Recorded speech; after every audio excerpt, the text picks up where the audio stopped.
பர்திமேயு சுவிசேஷ ஊழியங்கள் வழங்கும் நற்செய்தி நேரம். தேவ செய்தி பாஸ்டர் ஆர். அகஸ்டின்.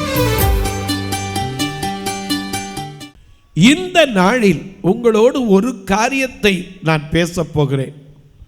அதற்கு ஆதாரமாக ப்ராஃபட்டிக்கல் புக், அதாவது தீர்க்க தரிசன புஸ்தகம் எரேமியா, the book of Jeremiah, chapter 1 verse 9 and 10.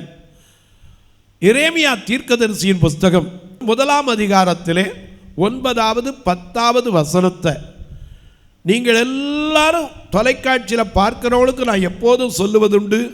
தயவு செய்து இந்த நிகழ்ச்சியை பார்க்கும்போது நீங்கள் வேதாகமத்தை தேடி நான் சொல்கிறது சரியாக இருக்கா அப்படின்னு பார்க்குறக்காவாது. ஏன்னா 2 கண்ணும் தெரியாமல் கையில் பைபிள் வைக்காமல் அவர் வாட்டில் முன்னாடி ஒரு கீபோர்டை வச்சுட்டு பேசுகிறாரே, சரியாக இருக்கா அப்படின்னா பாருங்கள். நீங்கள் வேறு எதுக்கும் பைபிள் எடுக்காட்டாலும் பரவாயில்ல, வெரிஃபிகேஷனுக்காவது நீங்கள் உங்கள் வேதத்தை எடுத்து எரேமியா தீர்க்கதரிசியின் புஸ்தகம் 1வது அதிகாரம் 9வது 10வது வசனத்தை எடுத்து வைக்கணும். ஏன் தெரியுமா? ஒரு அம்மா அன்னைக்கு ஒரு கேள்வியை கேட்டாங்க. என்ன கேள்வியை கேட்டாங்க? எதுக்கு தான் என்னை கடவுள் படைச்சாரோ, ஏன் தான் என்னை படைச்சாரோ எனக்கு தெரியலையா. இன்னைக்கு நாமளும் தெரியாமல் கூட சொல்லுவோம், நான் ஏன் பிறந்தேன். பாடுறது கேட்டிருக்கீல்ல, நான் எதுக்காக பிறந்தேன் இந்த பூமியில். இன்னைக்கு அநேக நேரம் அது நமக்கு தெரியலை. தெரிஞ்சிருந்தா நாம் இப்படி இருக்க மாட்டோம், ஒரு வித்தியாசமாய் மாறி இருப்போம். அதனால தான் இன்றைக்கு அந்த அம்மையார் வேதனையினால், வியாதியினால், பல பிரச்சனைகள்னால அந்த வார்த்தையை சொல்லியிருக்கலாம். ஆனால் இன்றைக்கு உனக்கும் எனக்கும் இந்த கேள்விக்கு பதில் இன்றைக்கு கிடைக்கும். சில நேரத்தில் நாமளே பிரச்சனை வரும்போது இருப்போம், எதுக்கு நம்மளெல்லாம் படைச்சாரு, எதுக்காகலாம் நம்ம உருவாக்கினார் இப்படி கேட்குறோம். ஆனால் ஏன் உருவாக்கினார் என்பதை ஆண்டவர் அழகாய் எழுதி வைத்திருக்கிறார். ஆகையினால உங்கள் வேதாகமத்தை எல்லாரும் எடுத்து எரேமியா 1ஆம் அதிகாரம் 9வது 10வது வசனத்தை எடுத்துக்கிறீங்களா? அப்படி எல்லாரும் தேடி எடுக்கிற வரைக்கும் நீங்களும் நானும் சேர்ந்து படுமா. என்னை உண்டாக்கினே தேவாதி தேவன், அவர் தூங்குவதும் இல்லை உறங்குவதும் இல்லை. என்னை உண்டாக்கினே தேவாதி தேவன், அவர் தூங்குவதும் இல்லை உறங்குவதும் இல்லை. என்னை உண்டாக்கினே தேவாதி தேவன், அவர் தூங்குவதும் இல்லை உறங்குவதும் இல்லை.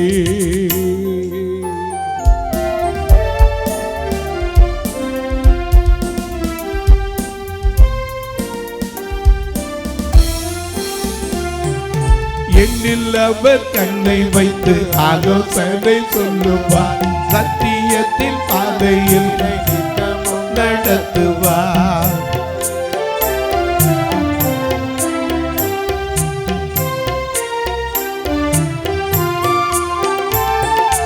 என்னில் அவர் கண்ணை வைத்து ஆலோசனை சொல்லுவார், சத்தியத்தின் பாதையில் நித்தமும் நடத்துவார். ஆபத்து காலத்தில் அரணான கோட்டையும், ஆபத்து காலத்தில் அரணான கோட்டையும், கேடகமும் துருகமும் பலனவரே. என்னை உண்டாக்கிலே தேவாதி தேவன், அவர் தூங்குவதும் இல்லை உறங்குவதும் இல்லை.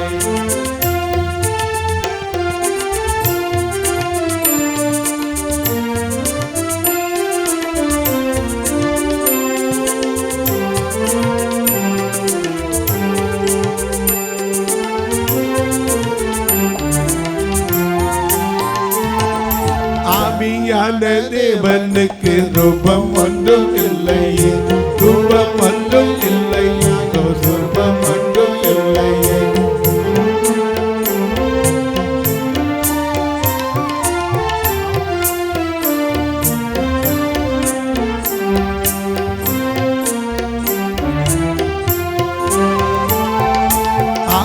ஆவியான தேவனுக்கு ரூபம் ஒன்றும் இல்லையே, ரூபம் இல்லை, அதெல்லாம் சொரூபம் ஒன்றும் இல்லையே. பரிசுத்த ஆவியால் உள்ளத்தை நிரப்புவான், வார்த்தையுள்ள ஆத்துமா உள்ளத்தை நிரப்புவான். பரிசுத்தம் பேசுகிற அவரே என்னை உண்டாக்கினேன். என் தேவாதி தேவன் அவன் தூங்குவதும் இல்லை, உறங்குவதும் இல்லை. என்னை உண்டாக்கினேன். என் தேவாதி தேவன் அவன் தூங்குவதும் இல்லை, உறங்குவதும் இல்லை. ஹல்லேலூயா. எல்லாம் எடுத்திருப்பீங்க. இங்கேயும் வாசிக்க சொல்லட்டா? எரேமியா தீர்க்கதரிசியின் புஸ்தகம் 1ஆம் அதிகாரம் 9வது 10வது வசனம். கர்த்தர் தமது கரத்தை நீட்டி, நல்ல கவனிங்க, கரத்தை நீற்றவர் யாரு? எதுக்காக கரத்தை நீட்டினார்?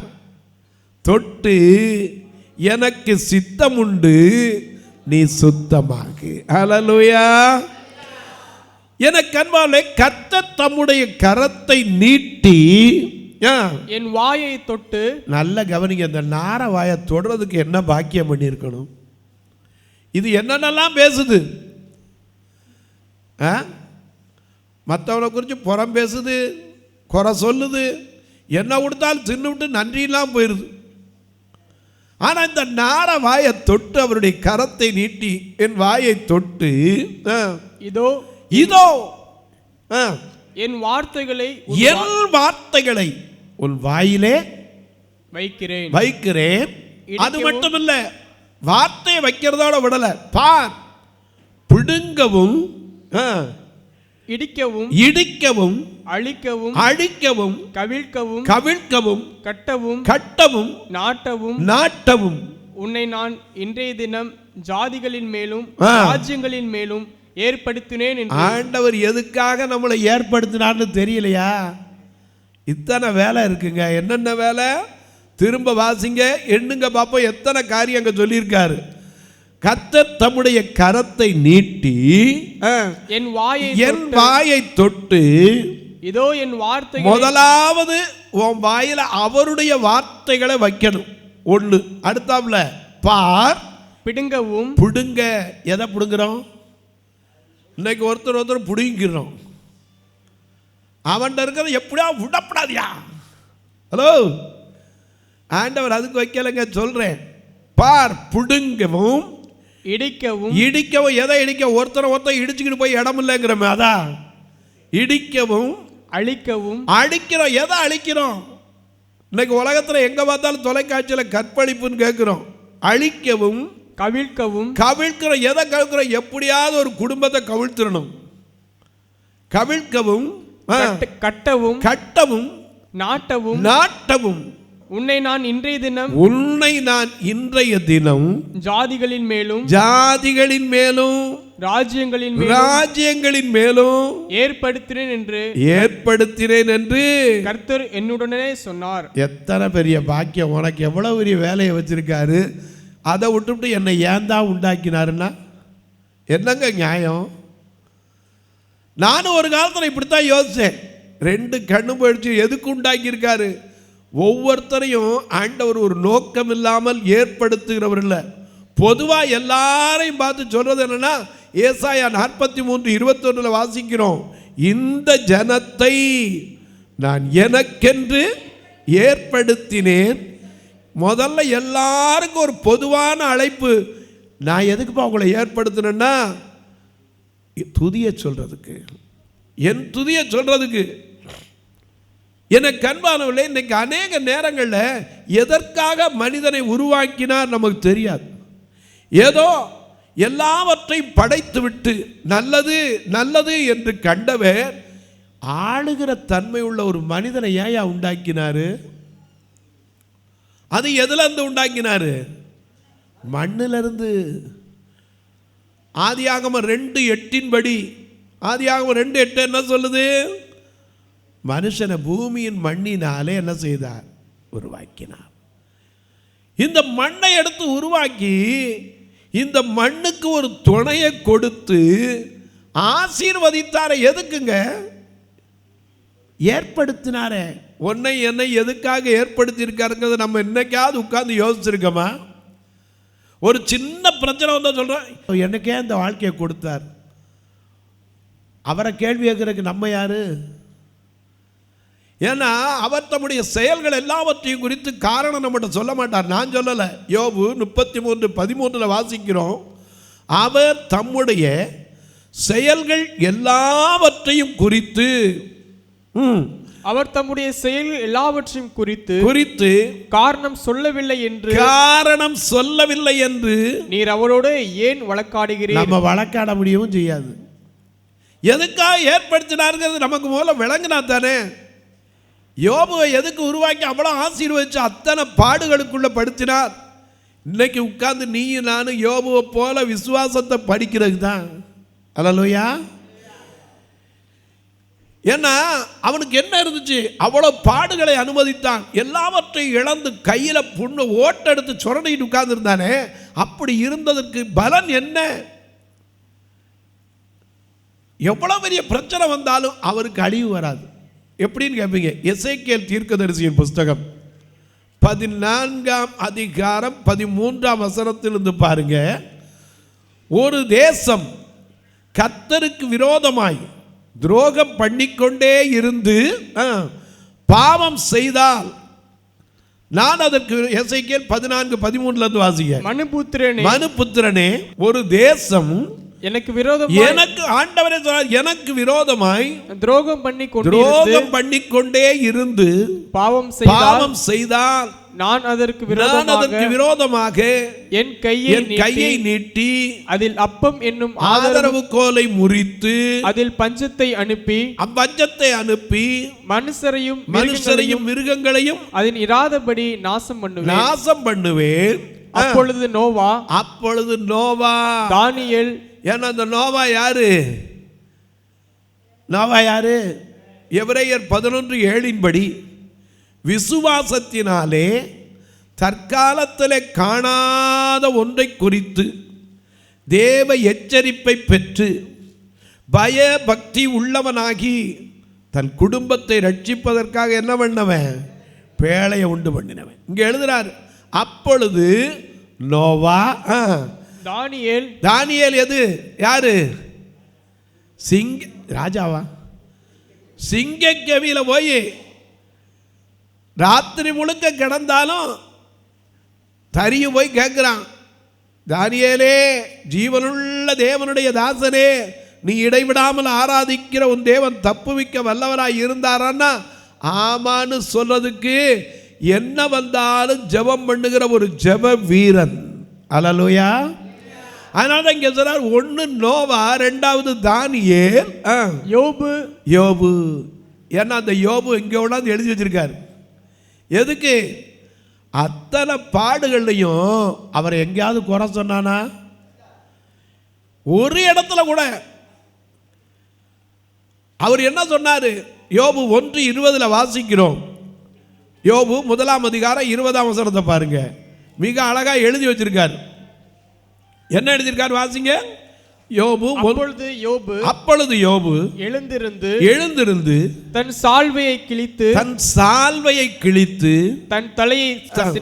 தன் தலையை சிரைத்து தரையிலே விழுந்து பணிந்து நிர்வாணமா என் தாயின் கர்ப்பத்திலிருந்து வந்தேன். கரங்களை தட்டி கர்த்தரை மகிமைப்படுத்துமா. அழகா பாடினார். யாரு? ஒரு கதா காலட்சம் ஒருத்தர் பண்ணார். அவரு பாடின பாட்டு எனக்கு ரொம்ப அருமையா பிடிச்சிருச்சு. என்ன பாடினாரு? லிர்பாணியாய் நான் வந்தேன், லிர்பாணியாய் போகிறேன், லிர்பாணியாய் நான் வந்தேன், லிர்பாணியாய் போகிறேன்.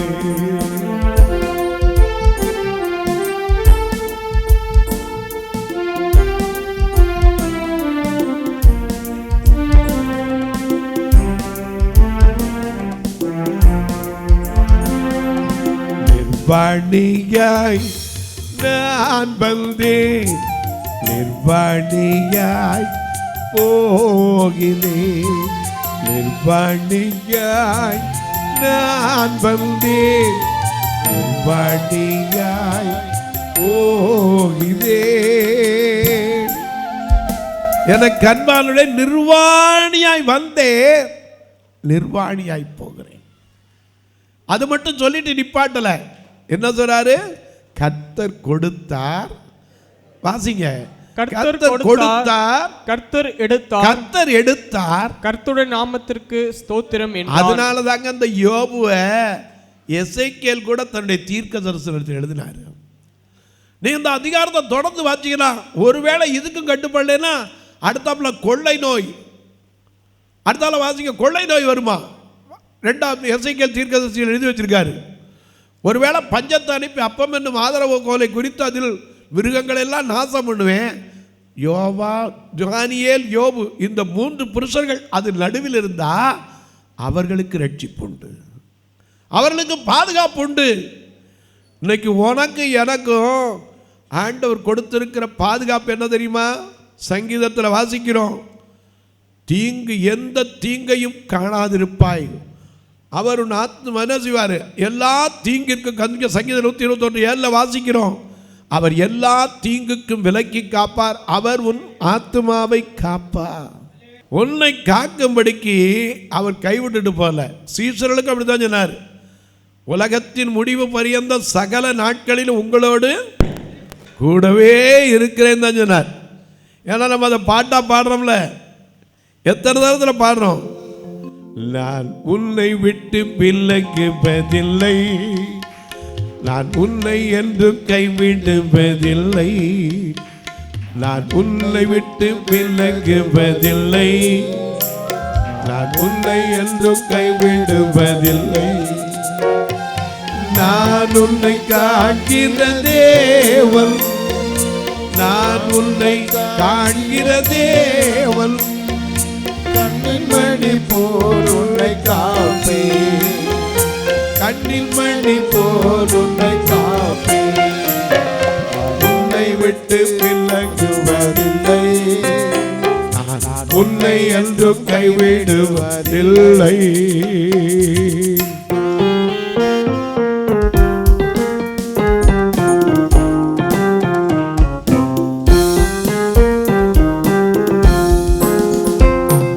திகையாதே கலங்காதே மகனே, நான் உன்னுடன் இருக்க பயமே.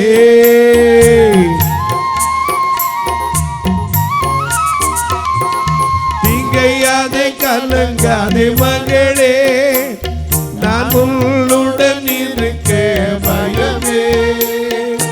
அற்புதங்கள் நான் செய்திடுவேன், அற்புதங்கள் நான் செய்திடுவேன், உன்னை அதிசயமாய் நான் நடத்திடுவேன், உன்னை அதிசயமாய் நான் நடத்திடுவேன், உன்னை விட்டு விலகுவதில்லை,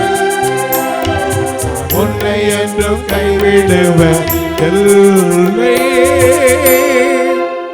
ஹல்லேலூயா. எரேமியா சொல்றாரு, ஐயா நான் பேச தெரியாதவன்ப்பா. அவன் சொல்றாரு, நீ பேச அறியன்னு சின்ன பிள்ளைன்னு என்ன செய்யாத, சொல்லாத. ஏன்னா நான் உன்னை என்ன செய்ய போறேன்? நீ போகிற இடத்திலெல்லாம். வாசிங்க திரும்ப 7ஆம் வசனத்தை.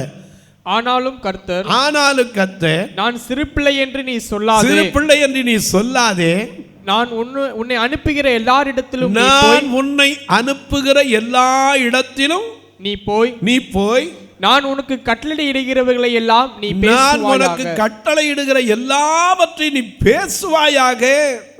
நீ அவர்களுக்கு பயப்பட வேண்டாம், உன்னை காக்கும்படிக்கு நான் உன்னுடனே கூட இருக்கிறேன். இந்த ஆண்டவர் கரத்தை நீட்டி இந்த நாரவாயை தொட்டு வார்த்தையை வைக்கிறதுக்கு என்ன நம்ம பாக்கியம் பண்ணியிருக்கணும்? அது மட்டுமல்ல, வாயத்தை வைக்கிறாராம். ஏன்னா 33.5 வருஷ காலம் வாழ்ந்த இயேசு 3.5 வருஷம் செய்த ஊழியத்தை முடித்து பரத்துக்கு ஏறி போகும் முன்னாடி மத்தேயு 28:18 சீஷர்களை பார்த்து சொல்றார். மத்தேயு 28ஆம் அதிகாரம் 18ஆம் வசனத்துல இருந்து பாருங்க, வாசிங்க பார்க்கலாம். மத்தேயு 28:18 இருந்து இயேசு சொன்ன ஒரு வார்த்தை. அப்பொழுது இயேசு சமீபத்தில் வந்து அவர்களை நோக்கி, யார்? அந்த சீஷர்களை நோக்கி, வானத்திலும் பூமியிலும் சகல அதிகாரமும் எனக்கு கொடுக்கப்பட்டிருக்கிறது. ஆகையால் நீங்கள் புறப்பட்டு போய் சகல ஜாதிகளையும் சீஷராக்கி பிதா குமாரன் பரிசுத்த ஆவியின் நாமத்தில் அவர்களுக்கு ஞானஸ்தானம் கொடுத்து நான் உங்களுக்கு கட்டளையிட்ட யாவையும் அவர்கள் கைக்கொள்ளும்படி அவர்களுக்கு உபதேசம் பண்ணுங்கள். உலகத்தின் முடிவு பரியந்த சகல நாட்களிலும் உங்களோடு இருக்கிறேன். ஆண்டவர் வார்த்தையை மட்டும் சொல்லலைங்க. அந்த சீசனை எதுக்கு ஏற்படுத்தினார்? எப்படிப்பட்டவன் ஒவ்வொருத்தனும்? ஒரு பேதுரு யாரு தெரியாதா? பேதுரு யாரும் தெரியாதா? மீனக்கார பேதுரு நானுங்க, சபாவின் முதல் தேசங்க. மீனக்கார பேதுரு நானுங்க, சபாவின் முதல் தேசங்க.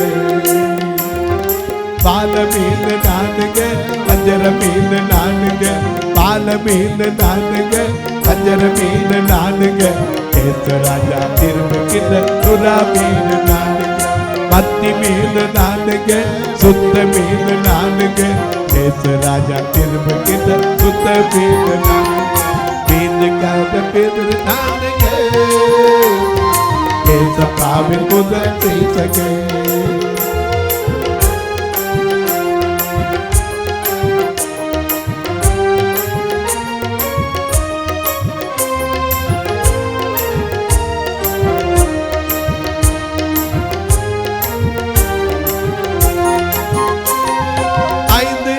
ரெண்டு மீனுங்க, 5 அப்பம் 2 மீனுங்க, அந்த ஆண்டவருக்கு பிடிச்ச உணவுங்க. 5 அப்பம் 2 மீனுங்க, ஆண்டவருக்கு பிடிச்ச உணவுங்க. மீனுக்கார பேதுரு நானுங்க, ஏசப்பாவின் முதல் சீசங்க. மீனுக்கார பேதுரு நானுங்க, ஏசப்பாவின் முதல் சீசங்க. ஆனா இவன் என்ன சொன்னா தெரியுமா? லூக்கா 5ஆம் அதிகாரத்திலே முதல்ல ராத்திரி முழுக்க போயிட்டு ஒன்றும் கிடைக்காம வந்துட்டான். ஆண்டவர் திரும்ப வந்து இவன் படகுல ஏறி உட்கார்ந்து கொஞ்சம் தள்ளுப்பான்னாரு. அது மட்டும் இல்லை, ஆழத்தில் தள்ளிட்டு போனார். அங்கே போய் உட்கார்ந்து பிரசங்கம் பண்ணார். பிரசங்கம் பண்ணிட்டு அவன்கிட்ட சொன்னார், உன் வலையை என்ன செய், ஆழத்தில் போடுனார். அப்போ சொல்கிறான் பாருங்க, 5ஆம் அதிகாரம் 4ஆம் வசனத்தை பாருங்க. அவர் போதகம் பண்ணி முடித்த பின்பு சீமோனை நோக்கி ஆழத்திலே தள்ளி கொண்டு போய் மீன் பிடிக்கும்படி உங்கள் வலைகளை போடுங்கள் என்றார். அதற்கு சீமோன் ஐயரே, முழுவதும் தேடியும் நாங்கள் பிரயாசப்பட்டும் ஒன்றும் அகப்படவில்லை, ஆகிலும் உம்முடைய வார்த்தையின்படி வலையை போடுகிறேன் என்றான். அப்படி போட்ட போது பார்த்தீங்கன்னா திரளான மீன், இழுக்க முடியல. பிரமித்து பார்த்து உடனே பாவியான மனுஷையா, என்னை விட்டு போயிருங்க ஐயா, நான் ஒரு தகுதி இல்லாத மனுஷன்னா. அந்த பாவியை பார்த்து தான் சொல்றாரு, நீ வாப்பா, உன்னை மனுஷரை பிடிக்கிறவர்களாய் மாற்றுகிறேன்னார். இன்னைக்கு நம்ம அழைக்கிறார்ல, நம்ம அடிக்கடி பாடுறோம், எல்லாத்துக்கும் பாடுறோம். வாபாவி மலைத்து நில்லாதே வா, வாபாவி மலைத்து நில்லாதே வா.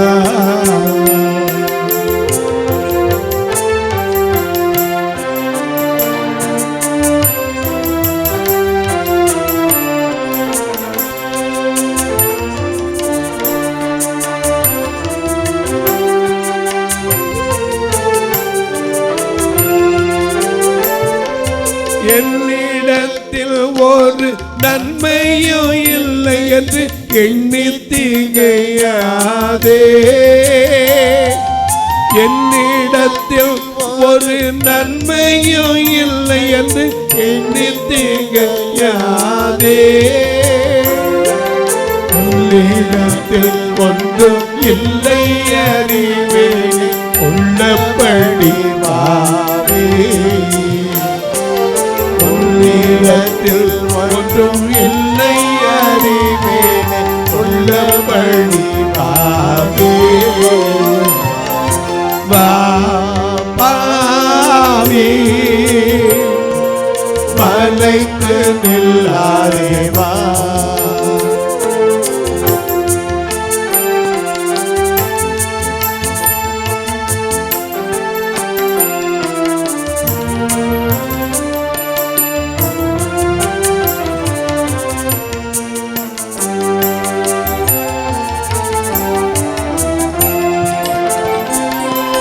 விலங்கை யாதொரு கதியில்லாதவன் உலகை நம்பலாமோ. விலங்கை யாதொரு கதியில்லாதவன் உலகை நம்பலாமோ. ஒடுங்கி பருந்தும் பாவிகள் தங்களா ஒன்றுக்கும் அஞ்சாதேவா. ஒடுங்கி வருந்தும் பாவிகள் தஞ்சம்தான் ஒன்றுக்கும் அஞ்சாதேவா. வா பாவி மலைத்து நில்லாதேவா. வா பாவி மலைத்து நில்லாதேவா. ஹல்லேலூயா.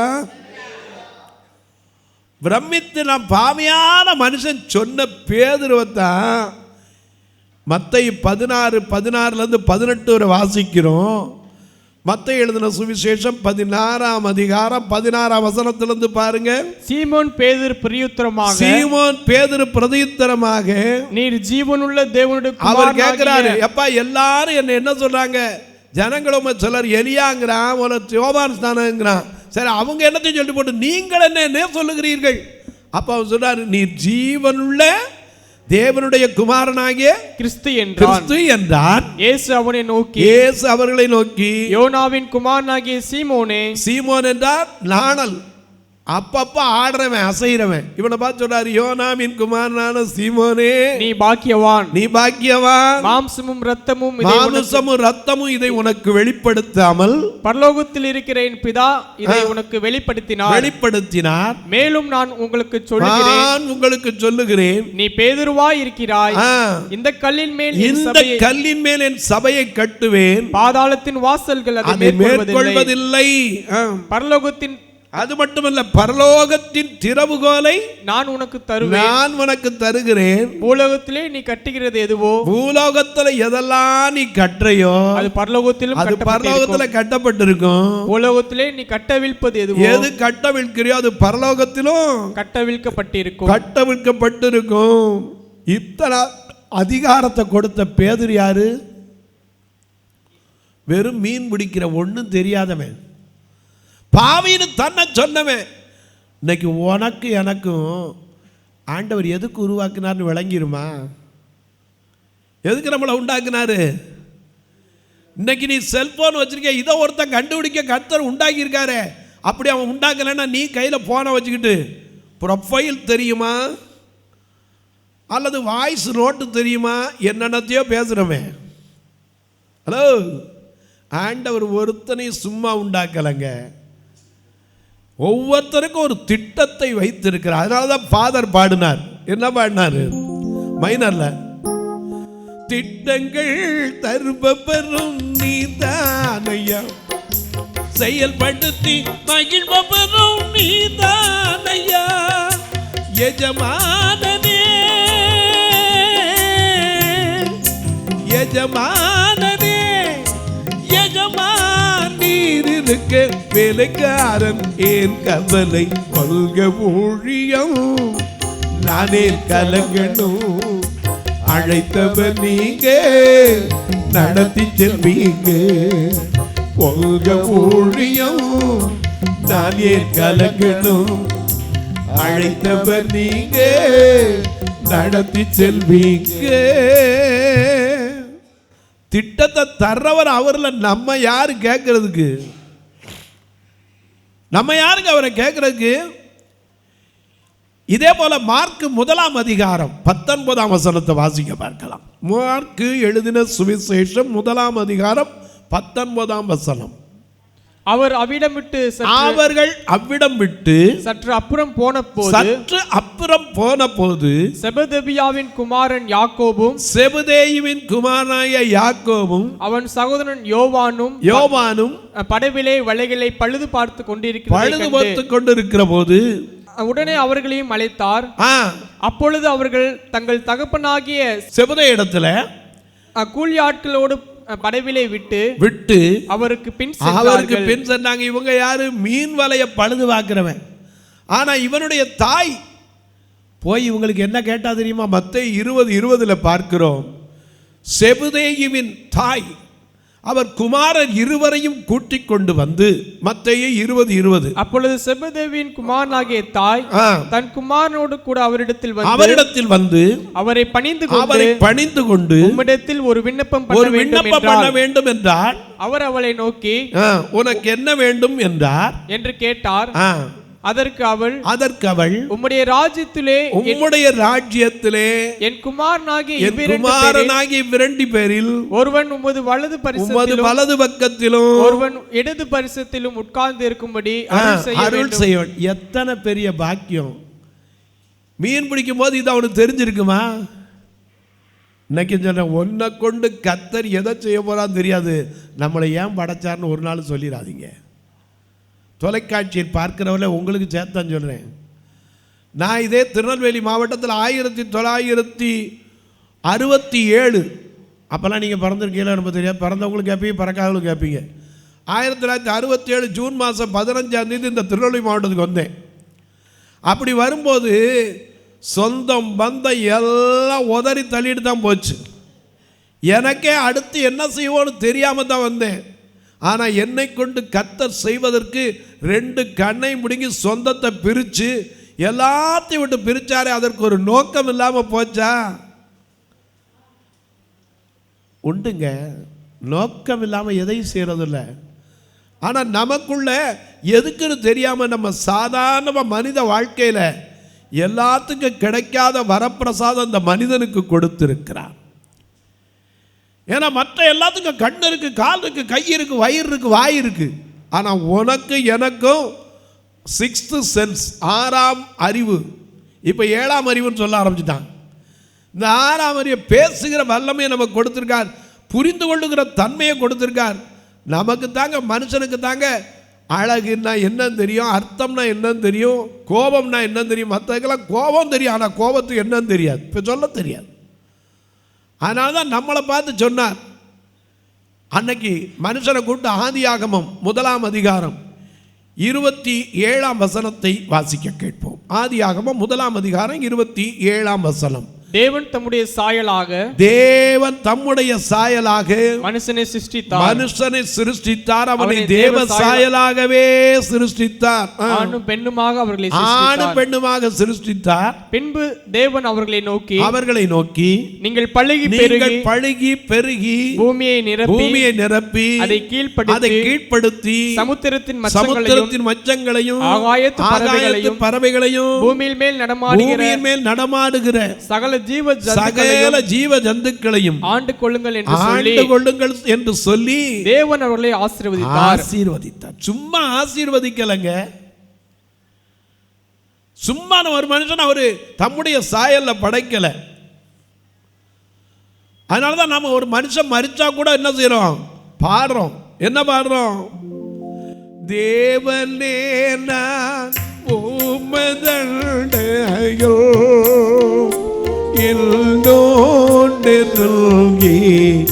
சேர்ப்பதேயல் ஆவல் பூமியில் தேவனே நான் உமதண்டையோ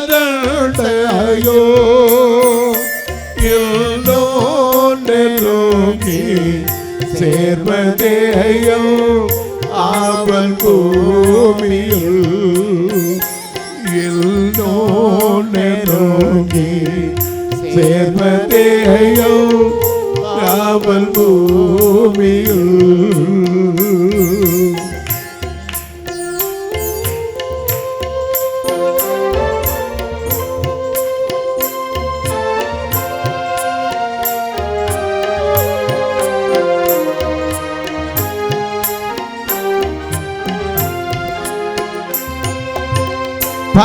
பரத்துக்கேதும் படிகள் போலவே பாபம் கொண்ட பண்ணுமையா தேவனே தூக்கத்தான் நான் கல்லில் தாழ்ந்து தூங்கித்தாலும் என் கண்ணால் கோதை உம்மை வீட்டிச் சேர்வேன் ஆபடாயோ அல்லனாக தேவனே நான் ஓமகண்டையோ ஏனோனோகே சேபதேயோ ஆவல் பூமியில் ஏனோனோகே சேபதேயோ ஆவல் பூமியில் ஹல்லேலூயா. அதனால தான் மனுஷனை உம்மட்ட போய் கடைசியில் சேரணும். ஏன்னா தன்னை தந்த தேவனிடத்தில் போய் சேரணும். ஆண்டவர் ஒவ்வொரு மனுஷனையும் ஒரு நோக்கம் இல்லாமல் உருவாக்கலைங்க. ஒரு மார்க்கோனியை உருவாக்குனதுனால தான் அவன் கிறிஸ்தவனும் இல்லையோ, ஆனால் ஒரு ரேடியோ கண்டுபிடிச்சான். இன்னைக்கு எல்லாரும் கையில் வச்சு உபயோகப்படுத்துகிறோம். ஒரு அலெக்சாண்டர் கிரகாம்பெல்ல உருவாக்குனதுனால தான் ஒரு டெலிஃபோன். ரைட் சகோதரர்கள் உண்டாக்குறதுனால தான் இன்னைக்கு ஏரோப்ளைன். எனக்கு கண்பார்களே, ஒவ்வொன்றுக்கும் ஒரு மனுஷனை கொண்டு தான் பயிற்சிருக்காரு. ஏன்னா மனுஷனை உண்டாக்குறதுக்கு நோக்கம் நிறைய இருக்கு, சொல்லிக்கிட்டே போகலாம்.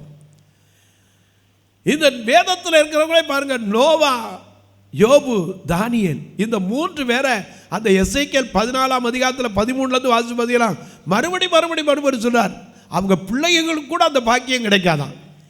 ஏன் அப்படி ஏற்படுத்தினார்? காணாத ஒன்றை குறித்து எச்சரிப்பை பெற்ற நோவா, பயபக்தி உள்ளவனாகிய நோவா, தன் குடும்பத்தை ரட்சிக்கணும்னு உண்டான நோவா. அது மட்டுமல்ல, தனக்கு என்ன வந்தாலும் பரவாயில்ல, தேவனை விட்டு விலக மாட்டேன்னு விசுவாசத்தில் நின்ற தானியேல், எல்லாத்தையும் இழந்தாலும் அவர் என்னை கொன்று போட்டால் அவர் மேல் நம்பிக்கையாக இருப்பேன் என்ற யோபு. இவர்களெல்லாம் உருவாக்கப்பட்டது நோக்கம் நமக்கு தெரியாது. நம்ம உண்டாக்கப்பட்ட நோக்கமே நமக்கு இன்னும் விளங்கலையே. அதனால தான் நாம் சொல்லிக்கிட்டு இருக்கோம், ஏன் என்ன படைச்சாரோ. அதனால தான் இயேசு அன்றைக்கு சீசர்கிட்ட சொன்னார், எப்பா இவன் இப்படி இருப்பது என்னாம மகிமைக்குன்னார். சொல்லிட்டு விட்டுல, தரையில் துப்பினார், சேர் உண்டாக்கினார், அவன் கண்ணிலே பூசினார், நீ போய் சீலோவாம் குளத்திலே கழுவினார். அவன் அப்படியே போய் கழுவினான், அதை தொடச்சிட்டு போல. கழுவினோட பார்வை பெற்றான். ஆனால் ஜனங்கள் அதை ஏற்றுக்கொண்டாங்களா? அவங்க என்ன சொன்னாங்க தெரியுமா? யோவான் 9:8 பாருங்க. அப்பொழுது அயலகத்தாரும் அவன் குருடனாய் இருக்கையில் அவனை கண்டிருந்தவர்களும் இவன் உட்கார்ந்து பிச்சை கேட்டு அவங்க பார்வை அதிலே தான் நிக்குதுங்க, அதை விட்டு மாறல. இவன் உட்கார்ந்து பிச்சை கேட்டு கொண்டிருந்தவன் அல்லவா என்றார்கள். சிலர் அவன்தான் என்றார்கள், வேறு சிலர் அவனுடைய சாயலாய் இருக்கிறான் என்றார்கள், அவனோ நான் தான் அவன் என்றான். அல்லேலூயா. ஏன்னா அதுக்கு தான் ஆண்டவர் நாம பரவுறதுக்கு ஃபாதர் பாடினதுல அர்த்தம் இல்லாமல் இல்லை, ரொம்ப அழகா பாடினார். ஐயா முன் திருநாமம் அகிலமெல்லாம் பரவ வேண்டும், ஆறுதலில் வசனம் அனைவரும் கேட்க வேண்டும். அழியாமல் திருநாமோ அகிலமெல்லாம் பரவ வேண்டும். ஆறுதலில் வசனம்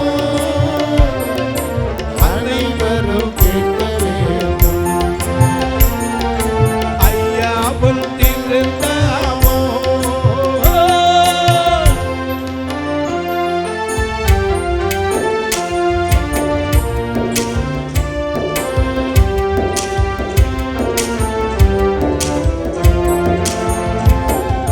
குருடரெல்லாம் பார்க்கணும், செவிடரெல்லாம் கேட்கணும், சுவிசேஷம் சொல்லணுமே,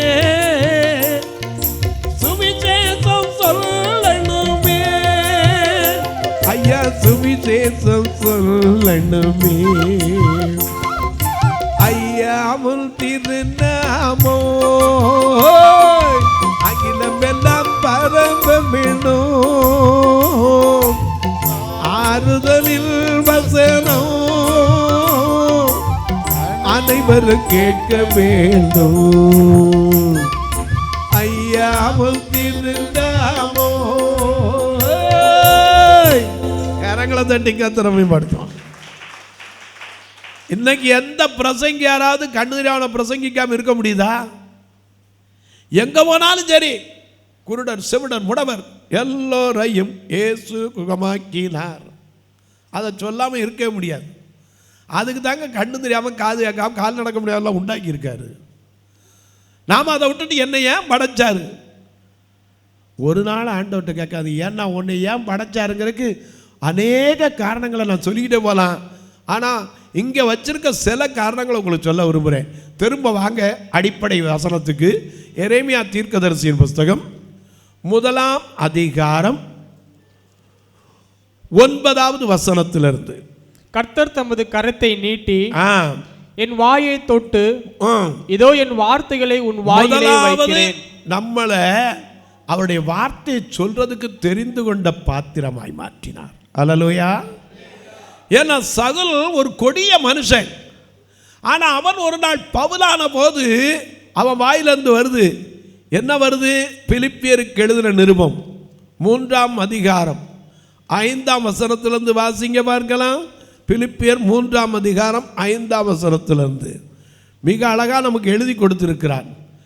பிலிப்பியருக்கு 8ஆம் நாளில் விருத்த சேதனம் செய்யப்பட்டவன் இஸ்ரவேல் வம்சத்தான் பென்யமீன் கோத்திரத்தான் எபிரேயரில் பிறந்த எபிரேயன் நியாயப்பிரமாணத்தின்படி பரிசேயன் பக்தி வைராக்கியத்தின்படி சபைகளை துன்பப்படுத்தினவன் நியாயப்பிரமாணத்திற்குரிய நீதியின்படி குற்றம் சாட்டப்படாதவன் ஆகிலும் எனக்கு லாபமாய் இருந்தவைகளை நல்ல கவனிங்க.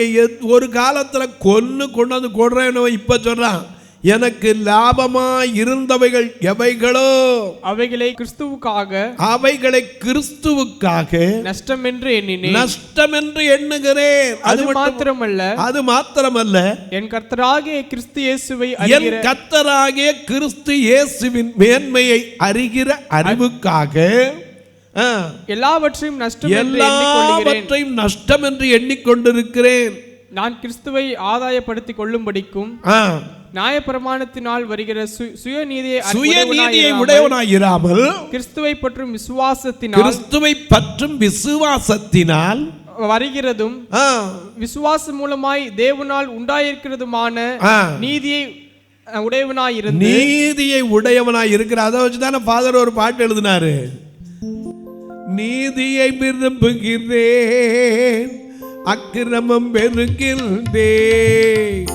நீதியை விரும்புகிறேன், அக்கிரமம் வெறுக்கின்றேன். ஆனந்த தைல அபிஷேகத்தால் அனுதினம் நிரம்புகிறேன். நான் அனுதினம் நிரம்புகிறேன். இயேசுவாலே நான் இயேசுவால பிடிக்கப்பட்டவன், அவர் ரத்தத்தால கழுவப்பட்டவன். இயேசுவால பிடிக்கப்பட்டவன், அவர் ரத்தத்தால கழுவப்பட்டவன். எனக்கென்று எதுவும் இல்லை, இந்த பூமி சொந்தமில்லை, எனக்கென்று எதுவும் இல்லை. இந்த பூமி சொந்தமில்லை, எல்லாமே இயேசு, எல்லாம் இயேசு, எல்லாம் இயேசு இயேசு இயேசு, எல்லாம் இயேசு இயேசு இயேசு.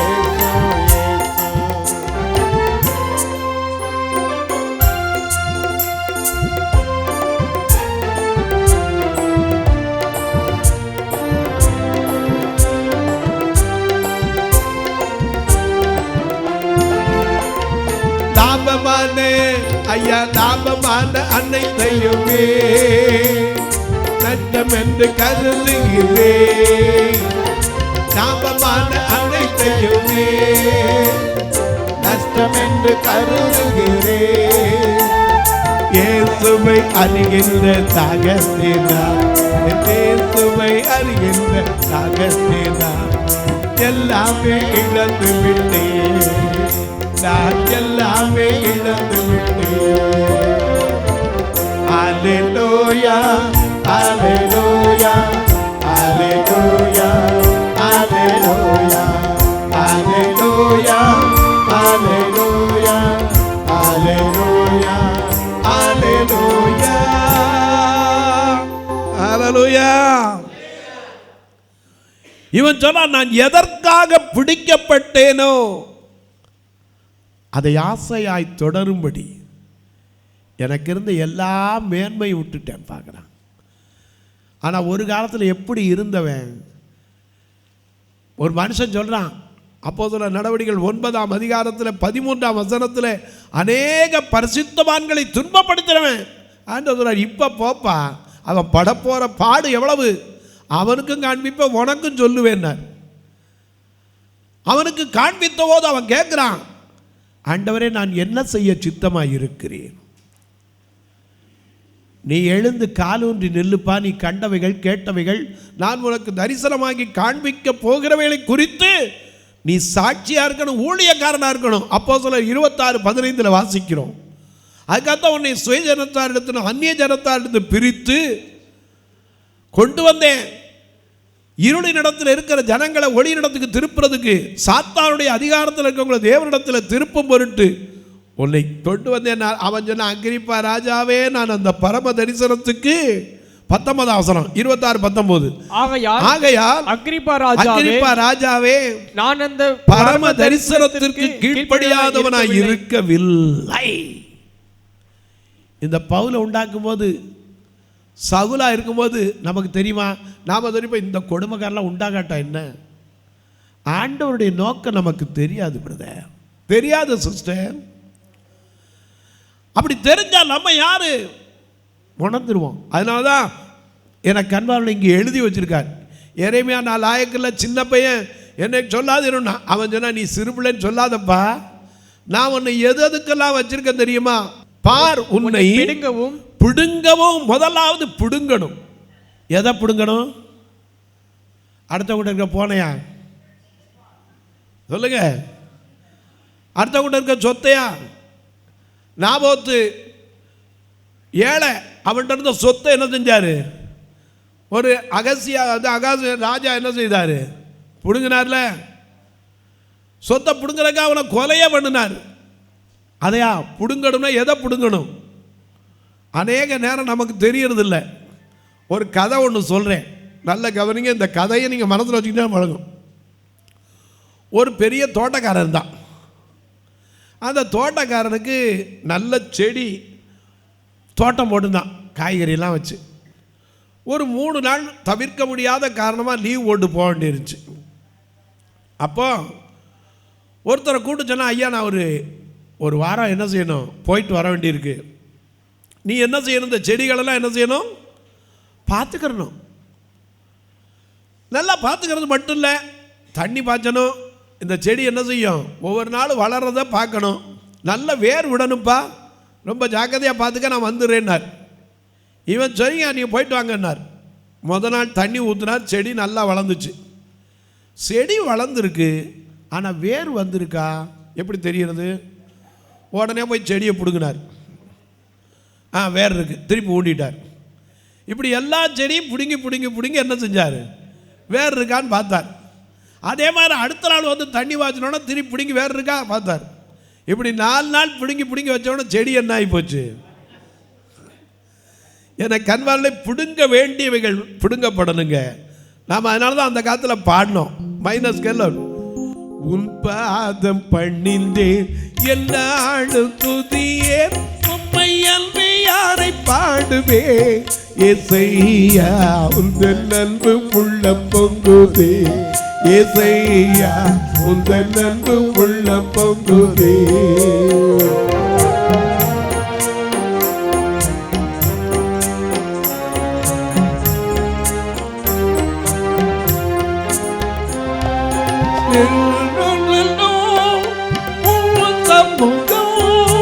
எனக்கு அளிக்கும் இளைப்பாறுதல், என் முன்செல்லும் சமூகம் எனக்கு அளிக்கும் இளைப்பாறுதல்.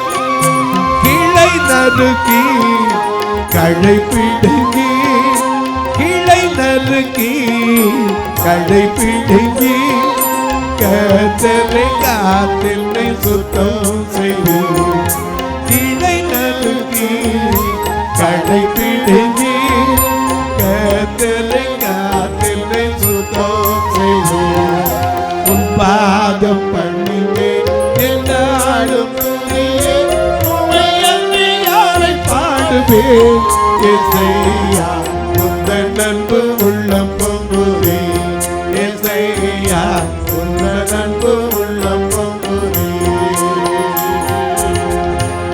ஹல்லேலூயா. கிளை நறுக்கி களை பிடுங்கணும். மத்தேயு எழுதின சுவிசேஷம் 13ஆம் அதிகாரம் 27ஆம் வசனத்திலிருந்து வாசிக்கலாம். வீட்டு எஜமானுடைய வேலைக்காரன் அவனிடத்தில் வந்து, எஜமானிடத்தில் வந்து, ஆண்டவனே நீர் உமது நிலத்தில் நல்ல விதையை விதைத்தீர் அல்லவா. நீர் என்ன செஞ்சீரு, நல்லதைத்தான் விதைச்சீரு, ஆனா என்ன பண்ணிருச்சு, பின்னே அதில் களைகள் எப்படி உண்டானது என்றார்கள். இந்த களை எடுக்கிற கண்ணம்மாவுக்கும் தெரியணும். அதனால ஏஞ்சல் டிவிக்காரங்க ஒரு பாட்டை போட்டாங்க, -கேள்ல ஒரு பாட்டு பாடினாங்களே தெரியுமா, களை எடுக்கும் கண்ணம்மா கர்த்தர் நீ என்னம்மா, ரெட்டிப்பான நன்மை வரும் நிச்சயம்மா, உனக்கு ரெட்டிப்பான நன்மை வரும் நிச்சயம்மா. தாமிரவரணி ஓரம் அதிசாயும் நேரம், தாமிரவரணி ஓரம் அதிசாயும் நேரம், அல்லேலூயா பாட்டு சத்தம் கேட்டும், அது கேட்ட சனம் கன்னத்து மேல கைய வைக்கும். களையெடுக்கும் கண்ணம்மா கர்த்தர் நீ என்னம்மா, ரெட்டிப்பான நன்மை வரும் நிச்சயமா, உனக்கு ரெட்டிப்பான நன்மை வரும் நிச்சயமா.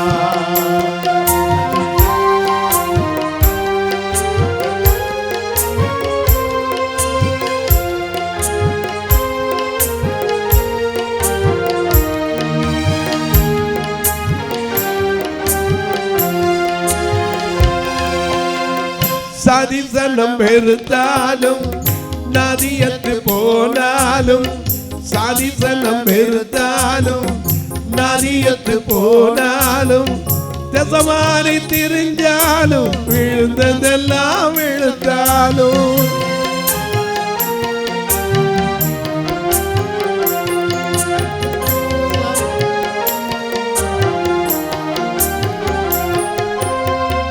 சாதிசனம் வெறுத்தாலும் நதியத்து போனாலும், சாதிசனம் வெறுத்தாலும் நதியத்து போனாலும், தசமாரி திரிஞ்சாலும் இருந்ததெல்லாம் வெறுத்தாலும், மனசை அறிஞ்ச இயேசு ராஜன் வருவாரு, ஓ மனக்குறைய தீர்த்து கண்ணீர் துடைப்பாரு, மனசை அறிஞ்ச இயேசு ராஜன் வருவாரு, ஓ மனக்குறைய தீர்த்து கண்ணீர் துடை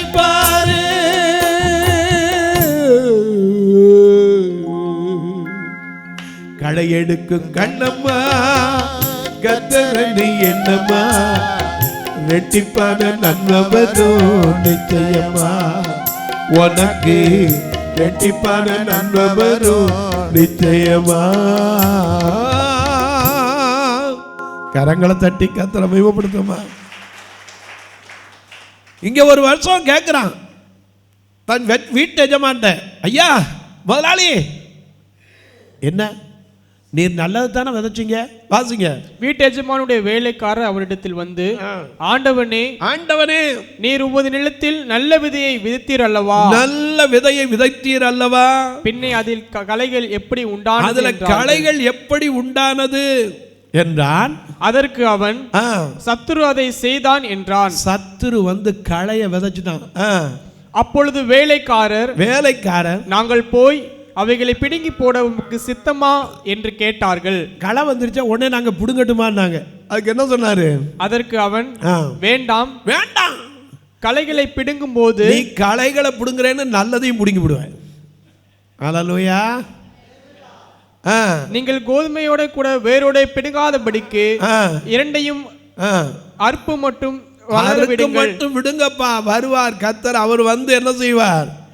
கிளை நறுக்கி களை பிடுங்கி நம்மை சுத்தம் செய்ய. அல்லேலூயா. என கண்வானுலே களைய விதைச்சது சத்துரு விதைக்கலாம், ஆனா நீயும் நானும் புடுங்கணும். இன்னைக்கு நாம எதை புடுங்குறோம் நல்லா தெரியும். ஒருத்தர் புடுங்கிட்டு இருக்கோம். இன்னைக்கு எல்லாம் ஒவ்வொரு விதத்தில் புடுங்கப்படுறோம், அது உங்களுக்கு தெரியும். இதெல்லாம் சொன்னால் நல்லதில்லை, உங்களுக்கு சொல்லக்கூடாது. நீங்களே உட்காந்து யோசிங்க என்னென்னதை பிடுங்குறாங்க. ஒரு கடையில் இட்லி வாங்கினேன்னா அதுக்கு ஒரு வரி பிடுங்கிடுறாங்க. இருக்கா இல்லையா? அதுக்கு பேர் குட் சர்வீஸ் டாக்ஸ், ஜிஎஸ்டி. வக்கீல் கோச்சுக்கிற போகிறாரு சொன்னோம்னா. என்ன அதான உண்மை? எனக்கு கண்வாலே இன்னைக்கு பிடுங்குற மனுஷன் இன்னைக்கு எல்லா இடத்துலையும் பிடுங்குறான், ஒருத்தர். ஆனால் ஆண்டவர் ஒன்று எதுக்கு ஏற்படுத்தினார்? நீ பிடுங்க வேண்டும். உன் வாயில எதுக்கு வார்த்தை வச்சார்? யாத்திராகமம் 13:9 வாசிக்க கேட்போம். முதல்ல வார்த்தையை வச்சார், அதுக்கே நான் சொல்லாமல் வந்துட்டேன், இருந்தாலும் இப்போ திருப்புங்க. யாத்திராகமம் 13:9. கர்த்தரின் நியாயப்பிரமாணம் உன் வாயில் இருக்கும்படிக்கு இது உன் கையிலே ஒரு அடையாளமாக. வாயில எப்பவும் என்ன செய்யணும்? நியாயப்பிரமாணம் இருக்கணும். அது மட்டுமல்ல, யோசுவா 1:8 யோசுவா 1:8 யோசுவாவுக்கு ஆண்டவர் என்ன சொல்றாரு? அப்பா நீ உயிரோடு இருக்கிறனால உனக்கு எவனும் எதிர்த்து நிற்க முடியாது. யோசுவா 1:5 வாசிங்க. நீ உயிரோடு இருக்கும் நாளெல்லாம் ஒருவனும் உனக்கு முன்பாக. யோசுவா 1:5. நீ உயிரோடு இருக்கும் நாளெல்லாம் ஒருவனும் உனக்கு முன்பாக என்ன செய்யறதில்ல? எதிர்த்து நிற்கிறதில்ல. அது மட்டுமல்ல, இந்த நியாயப்பிரமாணம் உன் வாயை விட்டு என்ன செய்யக்கூடாது? நீங்கவே கூடாது. எனக்கு கண்பால அந்த வார்த்தை நம்ம வாயில் இருக்கு. நம்ம வாயிலிருந்து வர்ற வார்த்தை என்ன வார்த்தை வருது? ஊன்னா சொல்லிடுறோம். எபேசியர் 4:29 படி கெட்ட வார்த்தை வரக்கூடாது நம்ம வாயில், அதுதான் முதல்ல வரும். எனக்கு அன்பாருடைய புடுங்கணும் முதல்ல. அது மட்டும் இல்லை, எனக்கு அன்பாருடைய புடுங்க வேண்டியவைகளை புடுங்கணுங்க. ரெண்டாவது என்ன? முதல்ல என்ன சொன்னார்? புடுங்கணும். அடுத்த புடுங்கவும், அதுக்கடுத்து இடிக்கணும். எதை இடிக்கிறது? உபாகமம் 7:5 வாசிக்க கேட்போம். உபாகமம் 7:5 வாசிக்க கேட்போம். நீங்கள் அவர்களுக்கு செய்ய வேண்டியது என்னவென்றால், அவர்கள் பலிபீடங்களை இடித்து, எது? பலிபீடங்களை இடித்து, அவர்கள் சிலைகளை தகர்த்து, அவர்கள் தோப்புகளை வெட்டி, அவர்கள் விக்கிரங்களை அக்கினியிலே எடுத்து போட வேண்டும். எவைகளை என்ன செய்யணும்? முதல்ல புடுங்கணும். அடுத்தாப்புல என்ன செய்யணும்? இடிக்கணும். கிதியோன் என்ன செய்தான்? தோப்பு வேகரங்கள்லாம் என்ன செய்தான்? வெட்டி போட்டான். எசேக்கியா ராஜா உடைத்து போட்டான். எதை? மோசே செய்த வெண்கல சர்ப்பத்தை உடைத்து போட்டான். நாம் இன்னைக்கு இருக்கிற ஒருத்தரை இடிக்க பார்க்குறோம். வண்டியில் ஏறினா கூட இடித்தாலும் தள்ள மாட்டோம். அங்கே இடம் கிடக்கு தெரியாதா? எனக்கு அன்பார்களே, இடிக்கிறதுக்கு எவைகளை இடிக்கணும்? எனக்கு அன்பானவர்களே, கிதியோன் என்ன செய்தான்? தோப்பு விக்கிரங்களெல்லாம் என்ன செய்தான்? ஒரே ராத்திரியில் வெட்டி போட்டான், இடிச்சு போட்டான். அதனால்தான் 1 ராஜாக்கள் 13ஆம் அதிகாரத்திலே ஒரு தீர்க்கதரிசி வந்து சொல்றாரு பாருங்க. 1 ராஜாக்கள் 13ஆம் அதிகாரம் முதல் வசனத்திலிருந்து வாசிங்க. அக்காலத்திலே ரெகொபெயாம் தூபம் காட்ட பலிபீட தண்டையிலே நிற்கையில் இதோ தேவனுடைய மனுஷன் ஒருவன் கர்த்தருடைய வார்த்தையின்படியே யூதாவிலிருந்து பெத்தேலுக்கு வந்து, யூதாவிலிருந்து பெத்தேல் என்றால் தரிசனம் பெற்ற இடம், அந்த இடத்திற்கு வந்து அந்த பலிபீடத்தை நோக்கி பலிபீடமே இதோ தாவீதின் வம்சத்தில் யோசியா என்னும் பேருள்ள ஒரு குமாரன் பிறப்பான். அவன் உன்மேல் தூபம் காட்டுகிற மேடைகளின் ஆசாரியர்கள் உன்மேல் பலியிடுவார்கள். மனுஷரின் எலும்புகளும் உன்மேல் சுட்டரிக்கப்படும் என்பதை கர்த்தர் உரைக்கிறார் என்று சொல்லி கர்த்தருடைய வார்த்தைகளை கூறி அன்றைய தினமே அவன் ஒரு அடையாளத்தை சொல்லி இதோ இந்த பலிபீடம் வெடித்து அதன் மேல் உள்ள சாம்பல் கொட்டுண்டு போம். கர்த்தர் உரைத்தது இதுவே அடையாளம். உடனே இவருக்கு ராஜா கோபம் வந்துருச்சு. அவனை புடிங்க இப்படி கையை தூக்குன கையை என்ன செய்ய முடியல, இறக்கவே முடியல. திரும்ப கூட ஐயா எனக்கா ஜெபம் பண்ணுப்பான். இடிக்க வேண்டியதைத்தான் இடிக்கணுங்க. இன்னைக்கு அநேக நேரங்களில் நமக்கு பிடுங்க வேண்டியது எது தெரியலை, நம்மளை தாங்க அதுக்கு வச்சிருக்காரு. சில நேரங்களில் நமக்குள்ள இருக்கிற கசப்பான காரியங்கள் பிடுங்கப்பட வேண்டும், நமக்குள்ள இருக்கிற வேண்டாத காரியங்கள் அழிக்கப்பட வேண்டும். நமக்கு தெரிஞ்சிருக்கா? அதனால தான் சொல்றார், உன்னை பிடுங்கவும் அடுத்தாப்புல இடிக்க. அதுக்கடுத்து வாசிங்க. அழிக்க. எதை அழிக்கிறது? ரோமர் 8ஆம் அதிகாரம் 13ஆம் வசனத்தை வாசிக்கலாம். ரோமர் 8:13. மாம்சத்தின்படி பிழைத்தால் சாவீர்கள், ஆவியினாலே சரீரத்தின் செய்கைகளை அழித்தால் பிழைப்பீர்கள். சரீரத்தின் செய்கைகளை நம்மால அழிக்க முடிஞ்சிருக்கா? இடிக்க வேண்டியதை நம்மால இடிக்க முடியல, புடுங்க வேண்டியதை புடுங்க முடியல. ஏன்னா சாலமோன் ஒரு பெரிய தவறு செய்தான். 2 ராஜாக்கள் 23ஆம் அதிகாரம் 13ஆம் வசனத்தை வாசிக்கலாம். 2 ராஜாக்கள் 23:13 வாசிக்க. எருசலேமுக்கு எதிரே இருக்கிற, எங்க இருக்கு? எருசலேமுக்கு எதிர்த்தாப்புல இருக்கிற நாசமலையின் வலதுபுறத்தில். நாசமலை, எத்தனையோ மலை இந்த வேதத்தில் இருக்கு. ஒரு மலைக்கு பேர் என்னது? நாசமலை. வலதுபுறத்தில் இஸ்ரவேலின் ராஜாவாகிய சாலமோன் சிதோனியரின் அருவருப்பாகிய அஸ்தரோத்திற்கும் மோபாவியரின் அருவருப்பாகிய காமோசுக்கும் அம்மோன் புத்திரின் அருவருப்பாகிய மில்கோமுக்கும் கட்டியிருந்த மேடைகளையும் ராஜா தீட்டாக்கி. ஒரு ராஜா வந்தா இந்த சாலமோன் கட்டின ஒரு பக்கம் ஆலயம், இன்னொரு பக்கம் நாசமலையில இப்படி கட்டினான். அதை இடிச்சு போட்டான். இடிக்க வேண்டியவைகளை இடிக்கணும், நாம் அழிக்க வேண்டியவைகளை அழிக்கணும். சரீரத்தின் செய்கைகளை என்ன செய்யணும்? அழிக்கணும். ஏன்னா நம்ம சரீரம் ஆண்ட விருப்பப்படி இருக்கா? நாம பாடுறோம், என்ன பாடுறோம்? அர்ப்பணித்தே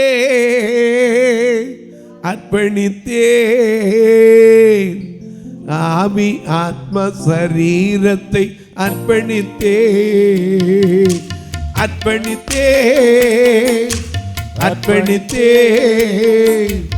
ஆவி ஆத்ம சரீரத்தை அர்ப்பணித்தே. அப்பா என்னை முந்தனுக்காக அர்ப்பணித்தேன் ஐயா. ஆவி ஆத்ம சரீரத்தை அர்ப்பணித்தேன் ஐயா. அப்பா என்னை முந்தனுக்கென்று அர்ப்பணித்தேன் ஐயா. ஆவி ஆத்ம சரீரத்தை அர்ப்பணித்தேன் ஐயா. அர்ப்பணித்தே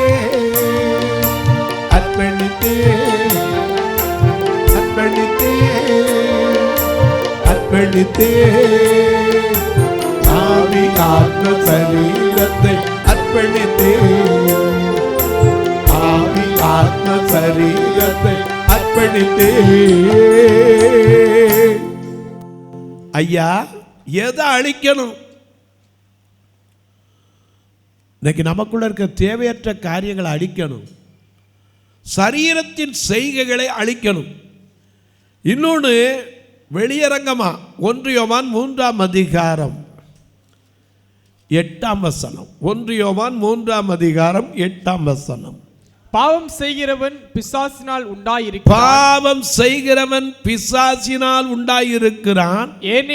ஏனெனில் பிசாசானவன் ஆதி முதல் பாவம் செய்கிறான். பிசாசினுடைய கிரியைகளை அழிக்கணும். இன்னைக்கு நீ நானும் பிசாசின் கிரியைகளை என்ன செய்யணும்?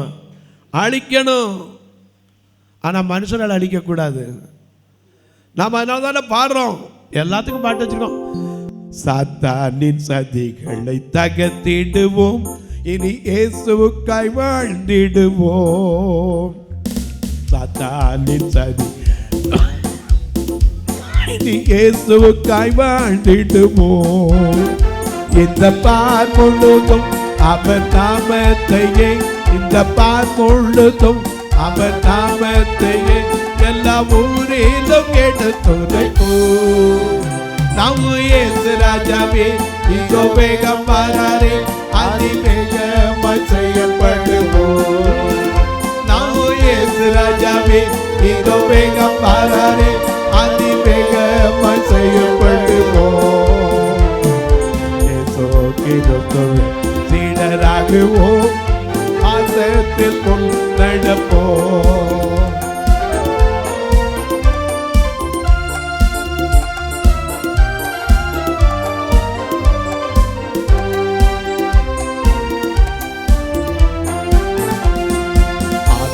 ஆத்துமாதேக அவர் பணிக்கு இனி நான் அல்ல அவரே எல்லாம்.